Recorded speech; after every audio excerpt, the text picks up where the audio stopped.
次の質問はラジオネーム近所の猫さんからです。鈴風くんにはかなりワイルドな印象を受けますが、もともとはどこ育ちですか？だって。お、いい質問。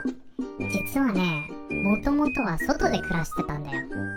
野良の猫ってやつ。だから散歩とか外の匂いが好きなんだな。そうそう。この前も庭でめちゃくちゃ走ったし。あの時は最高だった。草の感触と風の匂い、たまらなかったよ。完全に忘れ物だったな。今度しお兄ちゃんも一緒に走る？じゃあまず靴買ってくる。猫だよね。